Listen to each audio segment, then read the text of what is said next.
Hello and welcome. My name's Lee Mallon, and this talk slash kind of conversation is around how AI is going to really kind of affect travel in the coming kind of year and beyond. Just to give you a quick kind of overview, so currently I now live in Abu Dhabi in the UAE, but for the last year and a half, me and my family have been traveling around the world. We did just over 500 days and got to see quite a lot of stuff and to see how hotels operate, how living and traveling and experiencing the world during a pandemic is.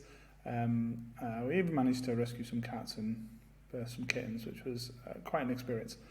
But all that basically made me come to the conclusion that travel tech is really broken. It hasn't massively changed in the last kind of 20 years with how we do stuff. Like obviously the services have changed. We have things now like Airbnb, which have unleashed a new level of inventory onto the market, but we're still searching, we're still booking, we're still experiencing destinations and travel in pretty much the same way we did in the 90s. So off the back of our travel, I've been working on a project, which I'm not really going to go into too much detail about that here, but more how it kind of came about, called Nomad Buddy, which is centered around kind of three core principles: data sharing, both system to system, but also face to face. If we're both in a country and I speak English and you speak a bit of English, or I don't speak Vietnamese and you do speak Vietnamese, how do we exchange information with each other in a fluid way, which doesn't mean either of us are embarrassed that we don't know the language? Second step is digital concierge. So, the rise of services like ChatGPT have shown that we can have more conversational experiences, and how can we utilize that to basically improve travel and the holiday experience as a whole. And then finally, Nomad Buddy is going to really delve into this concept of digital twin. So you have a digital representation of you, which can basically represent you in acquiring information and knowledge around your travel plans and potentially even booking and fulfilling them experiences. But again, I'll get into this a little bit throughout the talk.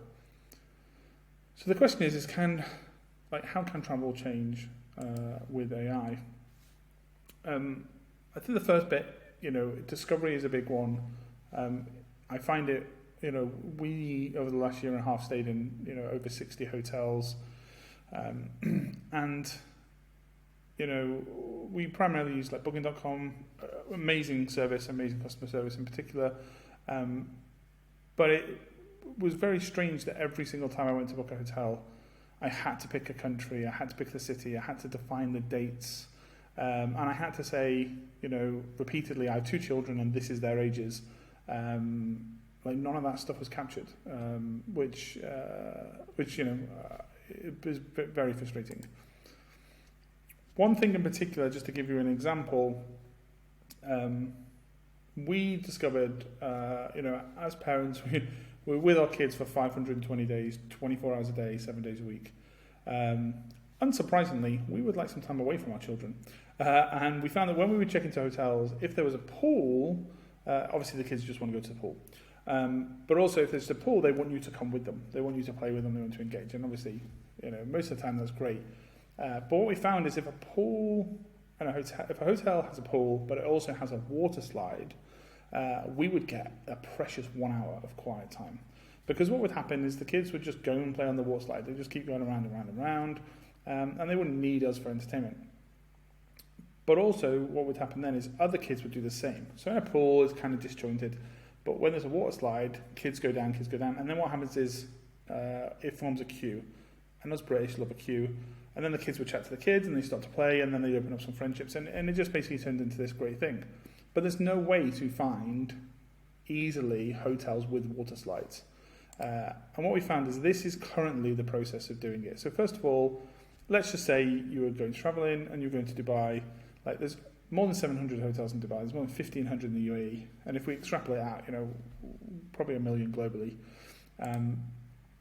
And like I said earlier, the first thing I have to do is I have to say I'm going to Dubai, I have to pick some dates. This is just for me to decide if there's any hotels I want to go to. I have to specify there's 2 adults, 2 kids, give them the ages, and then do a search. It's then going to come back with a big list of all the properties. Here, I then have to, look at their filtering system, which it doesn't really give me much choice apart from, if it's a resort, it's more likely going to have a pool. But again, this is just based on my experience, and also swim pool. And that's, took down, there's 700 roughly hotels down to about 50. This is half-term week, which is why it's so busy. There's no way for me to say water slide. So then I have to go into each hotel, in theory, and then I have to try and find this information. Again, it won't stipulate water slide because it's such a minor thing, and for us, it's not a major thing for maybe most people. So then I have to look at the photos. You can take a quick glance and go, oh, there's a water park here. But because I know where this is, I know that water park is for Legoland, which is not in the hotel. So that's not the hotel's water park. This is the hotel's water park, and I can't see a slide. So now I have to go through the gallery and look for all the photos to try and find something that isn't Lego based but does have slides. And I need to do this on every single hotel I potentially want to look at, which is just painful. And it's kind of how we kind of went about doing it, or we would just not even have the opportunity to isolate our picks based on water slides, for example. What the craziest other thing is, like, if we take the water slide example and we extrapolate it out a bit, this statement here in natural language, you can categorize it quite easily into these kind of key points, which is, anything in red is logical. So next month is defined by the month greater than now. Hotels more than airport, again, that's just a distance. In theory, the hotel could tag that it has a water slide, and then again, it would just be a logical comparison. And then if I can look at reviews and look for the word amazing. Anything in green is still easily obtainable, but is a personalized base bit of information. So where is hot? I have to define what hot is. So to me, hot is like sub 40 degrees. For someone else, it might be sub 20 Celsius. Less than 3 hours flight, where from? Where are you flying from? Again, this is information I need to provide. But even before the rise of LLMs in ChatGPT, this is completely feasible to do with pre-ChatGPT technology, but we don't do it. And the main reason that is because travel data is really hard to access. It's expensive, and I get it. If you want to be a monopoly, like, you're going to keep hold of it. But it makes it very difficult to build travel-based experiences unless you're going for flight data, which then you have to pay to access, and they're thousands per month, or you have to integrate with things like TripAdvisor or Booking.com, but then there are very strict rules around how you can use the data, and obviously you can't compete with them, understandably. So then, ChatGPT, these LLMs, large language models, came around, and, I don't want to say save the day, but I kind of see where this is going. They're kind of acting a bit like a superhero in a lot of the technology we use. I want to give you the same scenario now around a pool, water slide in a hotel from a ChatGPT situation. So here I'm saying, like, are there any hotels in Dubai? And it's giving me these 5 options. And we can see number 3 is the one that we saw on Booking.com. The difference here, it's saying the hotel's Polynesian-themed water park features a number of water slides. Well, I know that's not Legoland. So that gives me much more confidence that that is inside of the hotel grounds, and therefore is not like a theme park attached to the hotel. Now, because of how kind of easy that was, it then makes me take a step up further. So, as well as my kids wanting a water slide, my wife wants a lap pool to be able to do like long lengths. So then I can ask which hotels have lap pools. Again, I get a nice list of answers. So then, for example, at the Ritz-Carlton, I can then ask it if it's got a slide, and again, it gives me that response. Much more efficient and much more slick, basically, way of getting that information compared to the previous example. Obviously, we have to caveat this with LLMs aren't currently 100% trustworthy in the contents they produce, but at least it gives me the information to then go look at 3 hotels rather than 700. But the bit where it just it just puts the cherry on the cake is, so I've said like other lap pools. I've asked if there's a slide, but then I can say like, are there any hotels with lap pools and slides? And then I get a list of these hotels, and I didn't even know the address. Like, we've been visiting the UAE for nearly 20 years, and like, I didn't know it had a 94 meter length pool. So this is surfacing information that you're not privy to. You don't know what you don't know type of situation here. The problem, like I mentioned with this data, is the factualness of it, obviously. But we're not cutting anyone open to make this decision. I can then take this information and go, this looks good. I'm now going to just have a look at these 4 or 5 hotels, and that will change over time. But the big one is personalization and real-time data. I can't basically see in that information what is someone's opinion. Like, what do they like, what they don't like? Is it something I'm going to enjoy that experience for? To give you an example, so TripAdvisor, I feel like I'm bashing TripAdvisor this week. Apologies, TripAdvisor. When we were traveling, there was no reviews on TripAdvisor for 2 years. We would go to places and they would just beg us to leave a TripAdvisor review because tourists weren't visiting the country, particularly in Thailand and in Sri Lanka. What we found is then when we went to Japan is TripAdvisor is only used for tourists, and we went there just as the borders had opened, so there was no tourists there. So you couldn't find places to go to, and if you use old reviews, a lot of them places had closed because things had changed after the pandemic. But if you kind of rewind back to pre-pandemic, because you can say, oh, well, that was just a blip, that's not going to happen anymore. TripAdvisor doesn't really have any real personalization. It doesn't give you the ability to say, I'm into this stuff. You can filter to some degree, but not to any great effect. So, for example, we were going to South Korea. We wanted to do some stuff with the children. I go into TripAdvisor, I search for Seoul. I look through the first few pages, the top 20, 30 things, nothing comes up, of any interest. I don't think it's because it's not there, it's because people haven't been going. And also because it's prioritizing stuff, I guess, based on the general audience, which may not have kids if they're traveling to Seoul. I asked ChatGPT, first result up, Seoul, Children's Museum. Probably one of the best things we did when we were in Seoul. Like, it's not rocket science. And more importantly, in this case, I think ChatGPT, I'm sure it's going to turn to Skynet at some point. But for the time being, like, it's not AI. It's just predicting what the next bit of text is going to be. But it provides us an API to what is the internet. And we can use that to do really fascinating, interesting things.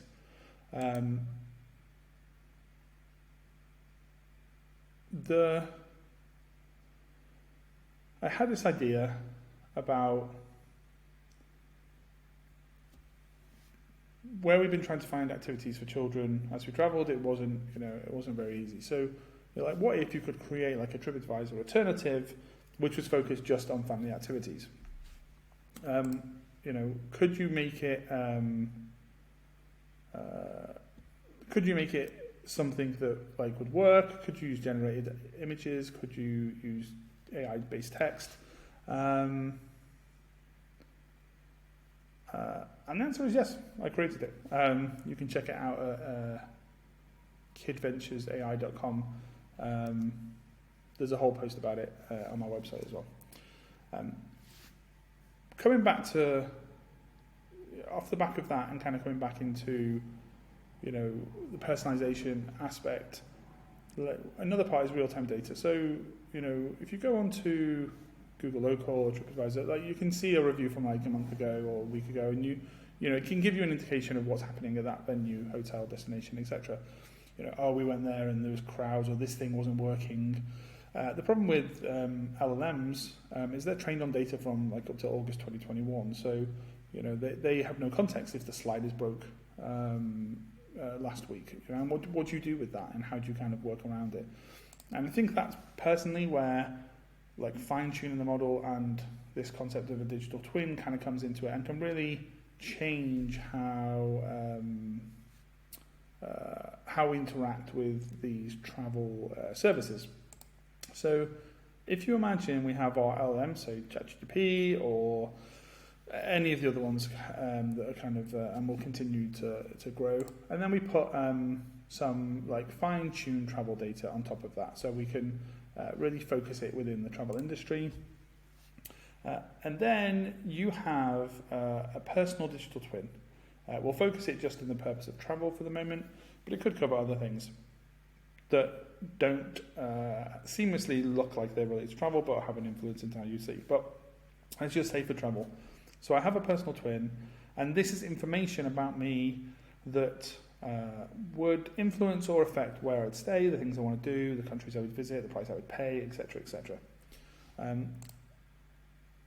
Once you've got that, you can then couple that with real-time data. So this is the stuff like, you know, is the slide closed? Is it closed on a certain day? You know, in the UAE, Thursdays typically is Ladies' Day for a lot of attractions. There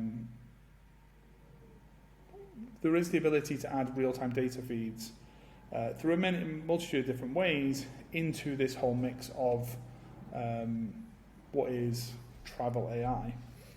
But the final piece is community. So I'm just going to move myself over here. So community, I guess, in the conventional sense would have been, you know, the reviews and the feedback that you see on all these different third-party websites. But actually, what if community could basically distinguish things about a person? So, you know, the pool was cold. But what does cold mean? Like, cold to me might be less than 25 degrees. Cold to someone in Finland is less than 3 degrees Celsius. The room was small. Well, small to someone from Japan, as we experienced living in Japan, is a closet. Someone small from the US, you know, again, it's all perspective. You know, and how can we link all this stuff together in a more honest, rewarding, and also kind of collaborative way? So it's not just, you know, the gatekeepers of these provided services, but it all kind of loops together. I'm rambling a bit on this one because I'm still trying to frame and put this whole picture together myself. But what I kind of got to is this. Right, let's move me out of the way over here.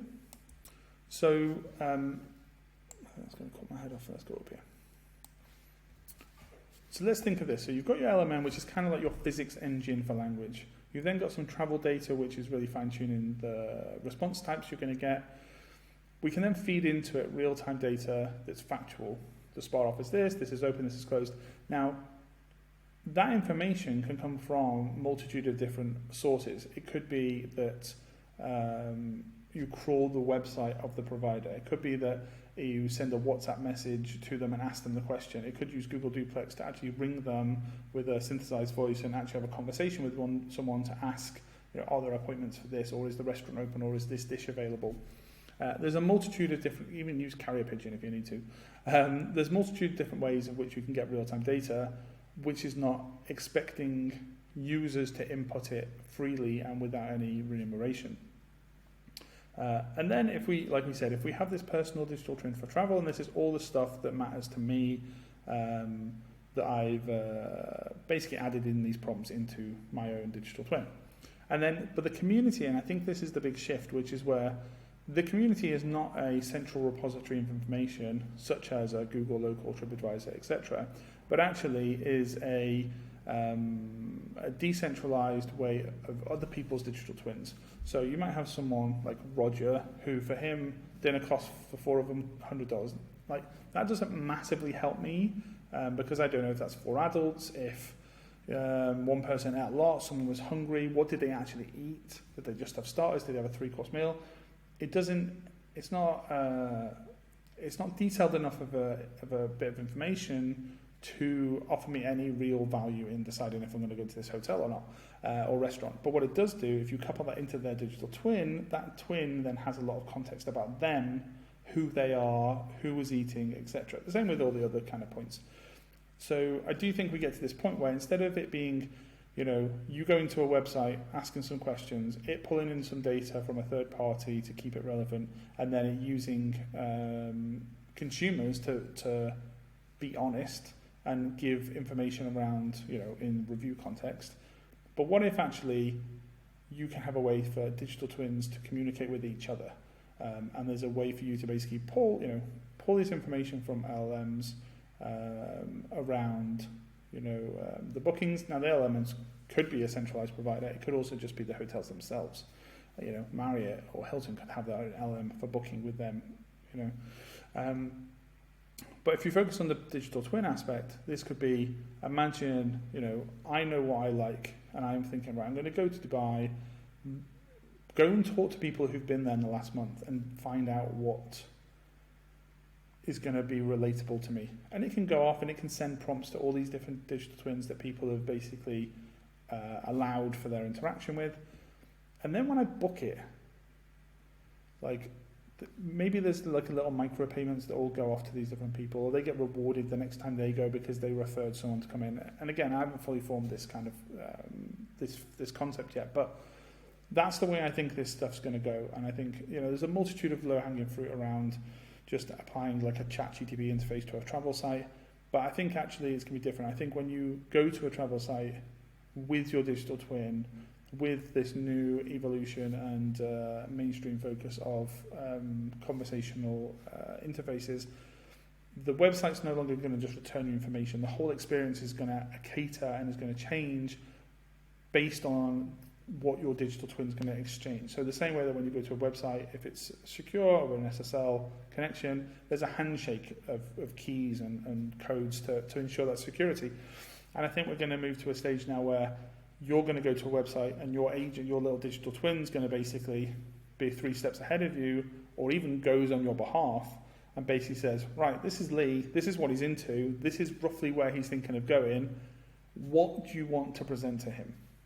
And then it'll return back to you, Dubai, Oman, Jordan, like all the places within this area that you're going to, but also at the same time, here's there's 3,000 hotels in this area that you've mentioned, but here's 100 we know you're probably going to like and are within the budget you've said, and then it's going to go off and say, okay, well, here's 10 that I think he's going to like. Now let's go and ask the community and people who stayed there in the last month, or we'll go and ask staff, but we'll add a little bit of weighting to the fact we've asked an individual or their agent about this particular place. But anyway, so that's what I'm thinking. It's still forming, but I think this is how AI is really going to change how we think about travel and how we discover it, how we do it, and then when we get there, the stuff we can then interact with and how we can do. If anyone's got any thoughts, I'd love to chat with you over a virtual coffee and really delve into this a bit more. Thanks.